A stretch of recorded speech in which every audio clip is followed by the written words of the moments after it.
Have you ever dreamed of having the superpower to draw absolutely anything? I know I did. So in this video, I'm going to dive into my year-long journey of how I challenged myself to learn how to draw anything and everything. Just like many of you, I've been there, scrolling and admiring art on social media. I always wondered, man, what if I had that skill? How cool would it be to just casually create a masterpiece from nothing? And then one day, that what if became too strong to ignore. I decided it was time to embark on that artistic journey. But the question was, where do I even begin?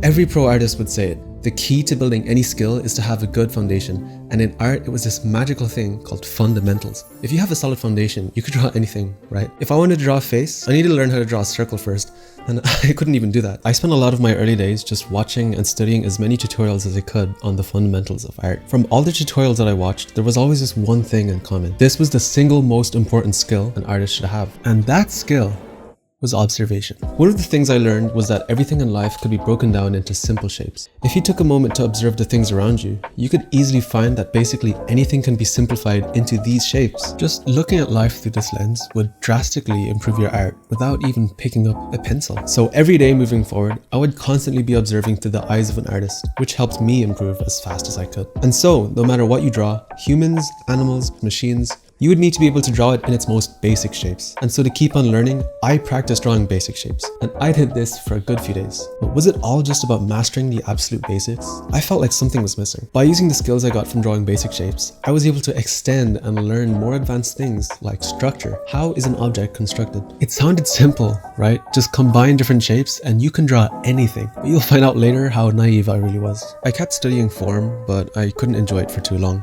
So I swapped to watching more tutorials. The art fundamentals that you should be thinking but about. How do you do perfect practice? You should have fun. And to get the most value out of them, I eagerly took notes. I was grinding and I didn't want to stop. Days of watching tutorials were flying by. And I did this thing where I wouldn't just watch a tutorial, I would draw with the person teaching the advice. It took me like double the amount of time to finish the video because of all the pausing I was doing.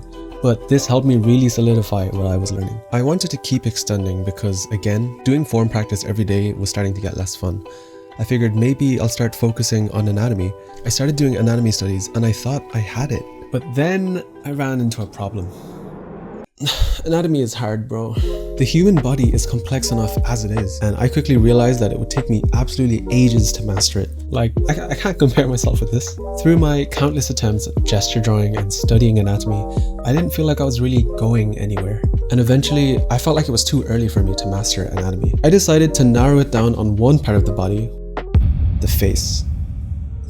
I set a challenge for myself to draw 30 portraits in 30 days. This would also challenge me to improve on other fundamentals like color, proportion, values, and light. Drawing faces were my weakness, and it was a tough road ahead, but I was determined to finish this challenge.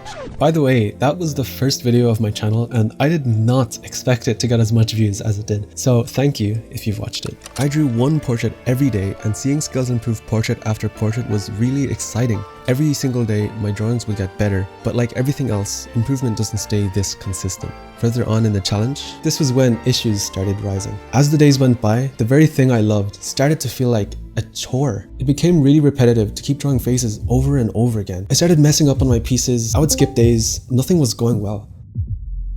Man, I hate this drawing. Why am I such a bad artist? Frustration was mounting. But then, my friend said, "Bro, it sounds like you're not having fun." Wait. He's right. It hit me like a train. I completely forgot the valuable advice that I studied so hard for. You can really see people, how hard they work and how consistent. You should have fun.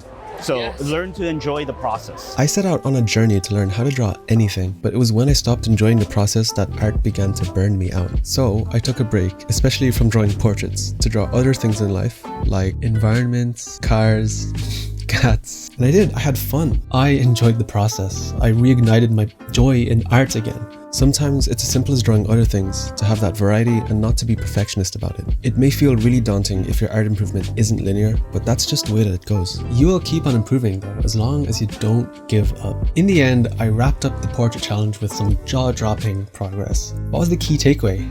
Consistency. It's been a crazy year since I did that portrait challenge. From drawing landscapes to everyday objects. You can learn how to draw anything, but how do you continue to learn how to draw anything? It's this. Thank you guys for watching. Now, a quick shout out, 13,000 from just one video. I know I didn't get the chance to even thank everyone for 5k or even 10k, but I really appreciate each and every one of you who are watching my videos. You don't even need to subscribe, but what you do need to do is get off this video and go sketch something. Future you is going to give you a high five for that. He's bouncing off my booty cheeks. I love the way he rides. I can hardly breathe when he's pumping deep inside. I kiss him on his neck and then he kisses on my pussy. Call him daddy while I holler. Damn, that boy's so damn good looking. It's so hard. Yo. Yo.